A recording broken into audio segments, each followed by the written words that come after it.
Bienvenidos o bienvenidos de nuevo a su canal de psicología, el espacio donde exploramos juntos la mente humana con ayuda de la ciencia, la psicología y la filosofía.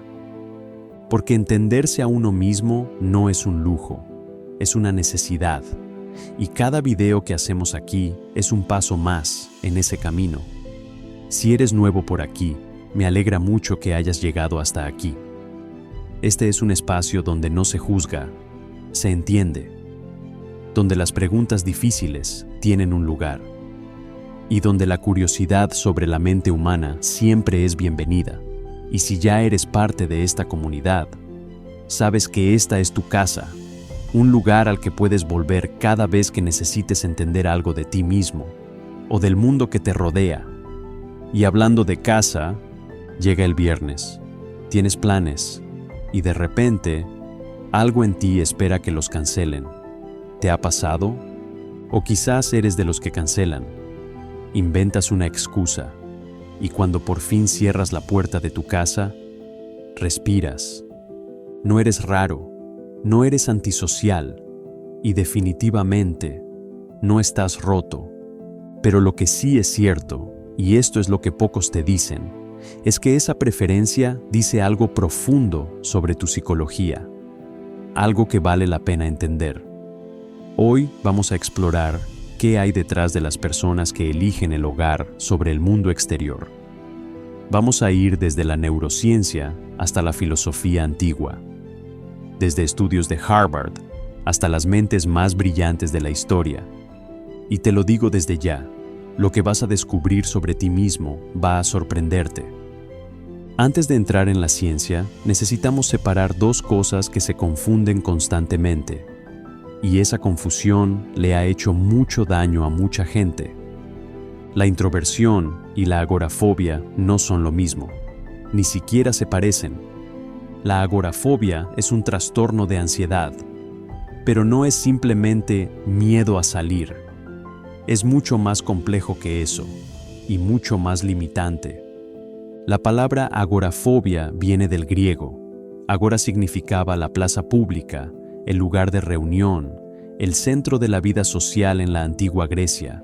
Y fobia, miedo. Miedo al espacio público, miedo a estar expuesto. Pero en la psicología moderna, la agorafobia va más allá de los espacios abiertos. Es el miedo intenso a cualquier situación donde escapar podría ser difícil, o donde no habría ayuda disponible si algo saliera mal. Espacios abiertos, multitudes, centros comerciales, transporte público, puentes, cines, restaurantes llenos, incluso hacer fila en un supermercado puede desencadenar una crisis en alguien con agorafobia. Y aquí está la clave que quiero que entiendan. La persona con agorafobia no elige quedarse en casa. No es una preferencia, no es comodidad, no es introversión. Se queda porque el afuera le genera terror genuino, un terror que el cuerpo registra como una amenaza real, como si la vida estuviera en peligro. Déjenme darles algunos ejemplos concretos para que esto cobre vida. Imaginen a una persona que antes disfrutaba salir a caminar por el parque. Un día, en medio de una caminata, siente que el corazón se le acelera sin razón aparente. Le falta el aire, las piernas no responden, siente que va a morir. Es su primer ataque de pánico. Desde ese día, el parque se convierte en una amenaza y poco a poco, el cerebro empieza a asociar otros lugares con ese mismo peligro. El supermercado, el autobús, la calle, hasta que quedarse en casa es la única forma de sentirse a salvo. Otro ejemplo, una persona que trabajaba normalmente, tenía amigos, salía con regularidad. Después de un periodo de estrés muy alto, empieza a evitar el metro porque siente que no puede escapar si algo pasa. Luego evita los centros comerciales, luego los restaurantes. En menos de un año, su mundo se redujo a 4 paredes, no porque lo eligiera, sino porque cada intento de salir terminaba en crisis. Eso es la agorafobia. No es debilidad de carácter, no es flojera, no es drama. Es un trastorno real, documentado, con base neurológica, donde el sistema de alarma del cerebro se dispara en situaciones que objetivamente no son peligrosas. Pero el cerebro no lo sabe. El cerebro cree que sí lo son. Y la diferencia con el introvertido es fundamental. El introvertido sale al mundo y regresa a casa porque quiere, porque elige, porque eso le nutre. La persona con agorafobia querría salir, pero no puede. Y esa diferencia entre el querer y el poder es todo. La introversión es completamente distinta. Y esto es algo que necesitamos decir con claridad, porque durante demasiado tiempo se ha malentendido, se ha patologizado, se ha tratado como si fuera algo que corregir. No es un trastorno, no es una enfermedad, no es una etapa que se supera, no es timidez disfrazada, no es trauma sin resolver. Es una orientación de la personalidad, una forma de ser, una manera particular de procesar el mundo, que es tan válida, tan completa y tan humana como cualquier otra. Pensemos en lo que significa orientación. Una orientación no es una limitación, es una dirección. Es la manera en que una persona naturalmente se mueve por la vida. Como la orientación de una brújula, no le dice a la brújula que está rota, le dice hacia dónde apunta, y la introversión apunta hacia adentro, hacia el mundo interior, hacia la reflexión, la profundidad, el silencio creativo. Ahora bien, ¿por qué durante tanto tiempo se vio como algo negativo? Parte de la respuesta está en la cultura. La psicóloga y escritora Susan Cain lo documentó brillantemente en su libro El poder de los introvertidos, publicado en 2012. Cain argumenta que vivimos en lo que ella llama el ideal extrovertido, una cultura que desde las escuelas, desde las oficinas, desde las familias, premia a quien habla más alto, a quien levanta la mano primero, a quien llena el silencio con palabras. En ese mundo, el introvertido aprende muy pronto que algo en él no encaja, que es demasiado callado, demasiado reservado, demasiado serio, y esa narrativa hace daño, mucho daño, porque la introversión no es ausencia de algo, no es falta de confianza, falta de habilidades sociales, falta de ambición, es presencia de algo diferente, es una riqueza interior que no siempre se ve, pero que está ahí, profunda, silenciosa, poderosa. El psicólogo suizo Carl Jung fue el primero en definirla con claridad, a principios del siglo XX, y lo que propuso en su momento fue revolucionario. Para Jung, los seres humanos no son todos iguales en la forma en que se relacionan con el mundo. Existen dos orientaciones fundamentales de la personalidad, la extroversión y la introversión, y ninguna es superior a la otra. Son simplemente dos formas distintas de habitar la vida. El introvertido, según Jung, no teme a los demás, no los rechaza, no los odia, simplemente recarga su energía en soledad, no en compañía. Piénsalo así, imagina que cada persona tiene una batería interna. Para el extrovertido, la compañía carga esa batería. Las conversaciones, las salidas, el ruido social, todo eso los llena, los enciende, los hace sentir vivos. Para el introvertido, ocurre exactamente lo contrario.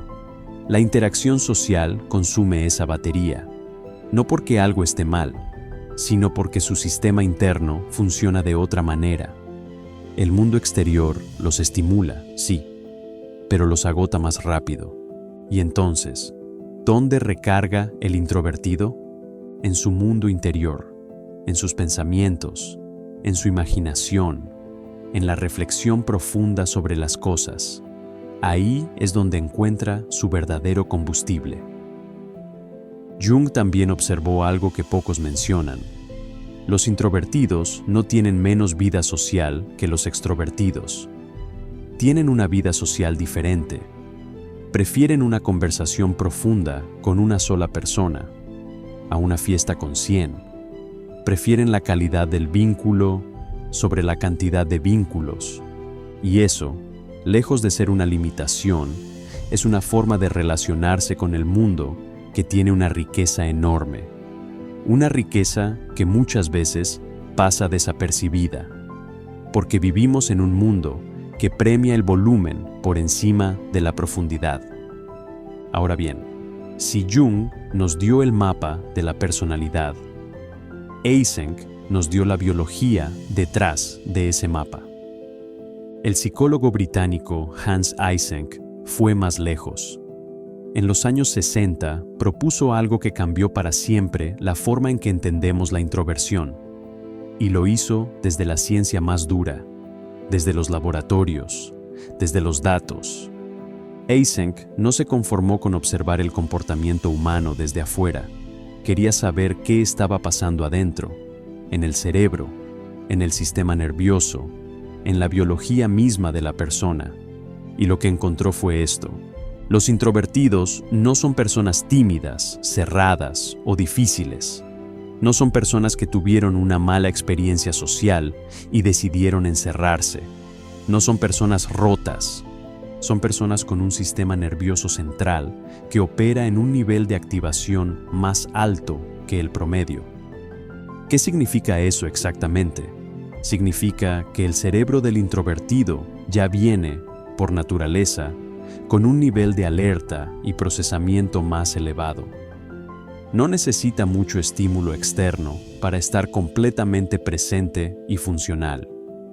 Ya está encendido, ya está procesando, ya está ahí. El cerebro del extrovertido, en cambio, opera en un nivel de activación más bajo por defecto, y por eso necesita buscar estímulo en el exterior. Necesita el ruido, la conversación, el movimiento, para llegar a ese mismo estado de activación que el introvertido ya tiene de fábrica. Eysenck lo demostró incluso en experimentos con saliva. Sí, con saliva. Cuando se aplicaba una gota de limón en la lengua de una persona introvertida, producía significativamente más saliva que una persona extrovertida. ¿Por qué? Porque su sistema nervioso reaccionaba con mayor intensidad al mismo estímulo. No es actitud, no es carácter, no es una decisión consciente, es neurología. ¿Qué significa eso en términos prácticos? Imagina que el cerebro de cada persona tiene un volumen base. En los introvertidos, ese volumen ya viene subido de fábrica. No necesitan mucho estímulo externo para sentirse completamente despiertos y presentes. Ya están ahí. Los extrovertidos, en cambio, tienen ese volumen naturalmente bajo. Necesitan estímulo externo, conversación, ruido, movimiento, gente, para alcanzar ese mismo nivel de activación. Por eso buscan constantemente planes, reuniones, salidas. No es superficialidad. Es necesidad neurológica. Por eso el introvertido en una fiesta llega a un punto de saturación mucho antes. No es que no disfrute, es que su cerebro ya procesó suficiente, ya está lleno, y por eso el hogar no es un refugio del miedo.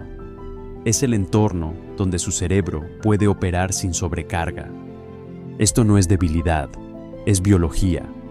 Ahora, hay personas que prefieren quedarse en casa por razones distintas. Ansiedad social, trauma no resuelto o simplemente hábitos que se fueron formando con el tiempo. Y ahí la historia cambia.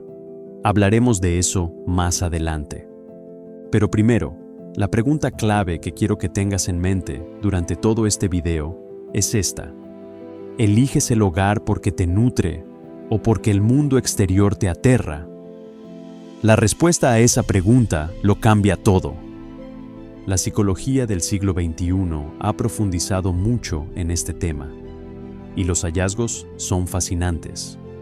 En 2003, la psicóloga estadounidense Elaine Aron publicó su investigación sobre lo que ella llamó la alta sensibilidad, y lo que encontró sacudió muchos supuestos.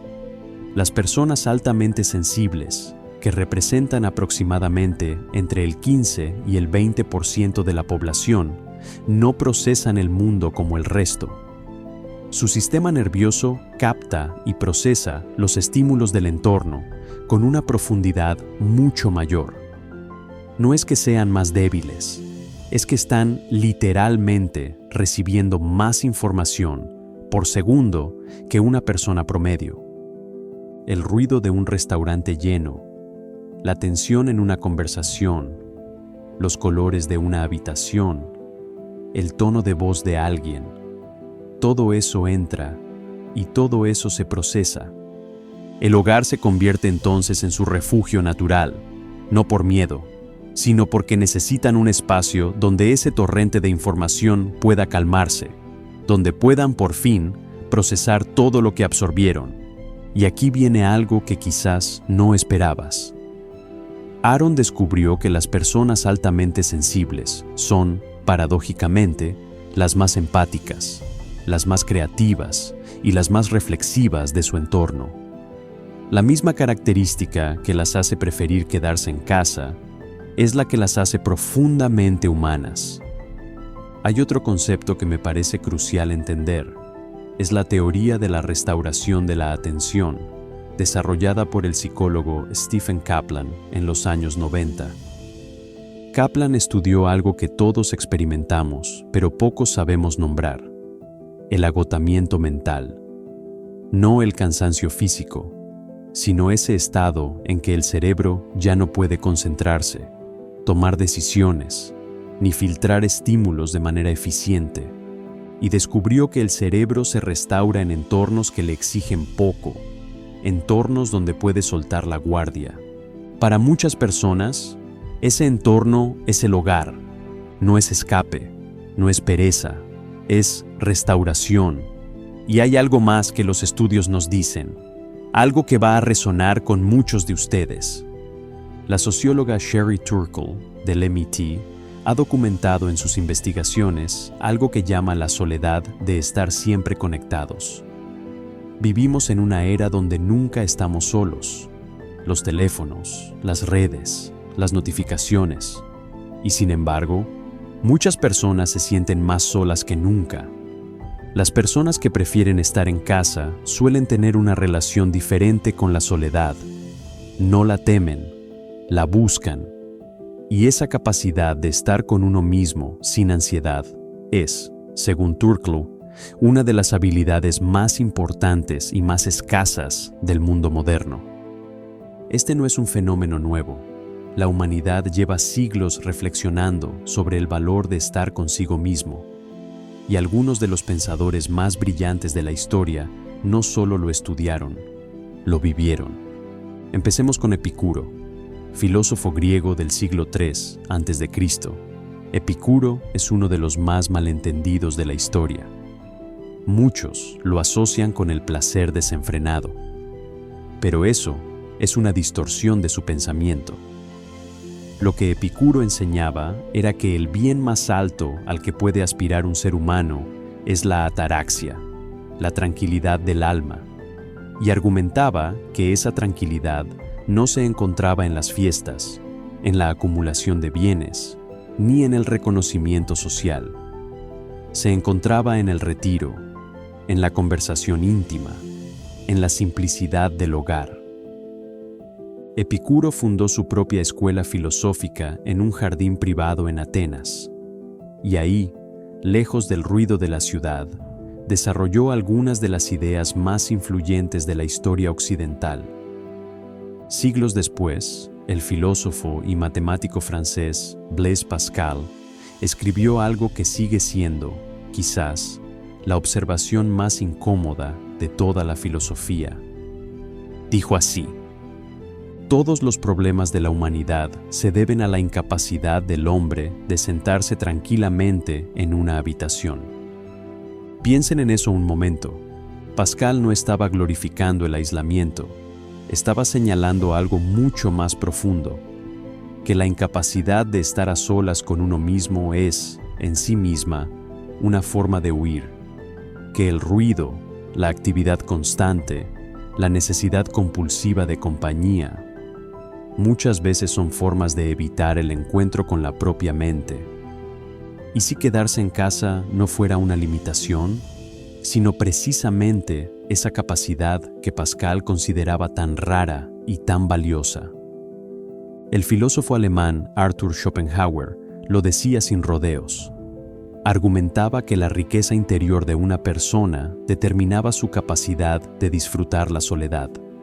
Y escribió algo que con el tiempo se ha vuelto cada vez más relevante. La persona que necesita compañía constante es aquella que no sabe qué hacer con su propia mente. La persona que disfruta la soledad, en cambio, lleva consigo su propio mundo. Y si llevamos ese pensamiento hasta el estoicismo, la filosofía de Marco Aurelio, Séneca y Epicteto, encontramos una idea que recorre toda esa tradición. El único territorio verdaderamente tuyo es tu mundo interior. Todo lo externo es incierto, transitorio, fuera de tu control. Pero tu mente, tu reflexión, tu espacio interior, ese sí es tuyo. Las personas que prefieren estar en casa, muchas veces sin saberlo, están practicando algo que los estoicos consideraban sabiduría. Hasta aquí hemos hablado de psicología y filosofía. Ahora vamos a los números, porque la ciencia también tiene mucho que decir sobre esto. El estudio más largo sobre la felicidad humana que se ha realizado en la historia comenzó en 1938 en la Universidad de Harvard. Se llama el Harvard Study of Adult Development. Y durante más de 75 años siguió la vida de cientos de personas, sus relaciones, su salud, su bienestar, sus decisiones. La conclusión que más sorprendió al mundo fue esta: la calidad de las relaciones importa más que la cantidad. No cuántos amigos tienes, no qué tan llena está tu agenda social, sino qué tan profundas y auténticas son tus conexiones. Las personas que prefieren quedarse en casa no son socialmente pobres, son selectivas. Y esa selectividad, lejos de perjudicarlas, a menudo las protege, porque invierten su energía social en vínculos más genuinos, más duraderos, más nutritivos. Menos vínculos, pero más reales. Ahora, entremos al cerebro. La neurociencia tiene algo fascinante que contarnos. Existe en nuestro cerebro lo que los científicos llaman la red de modo predeterminado. Esta red se activa precisamente cuando no estamos ocupados con tareas externas, cuando descansamos, cuando dejamos que la mente divague. Durante años, los investigadores pensaron que esta red era simplemente el cerebro apagado, que era inactividad. Estaban completamente equivocados.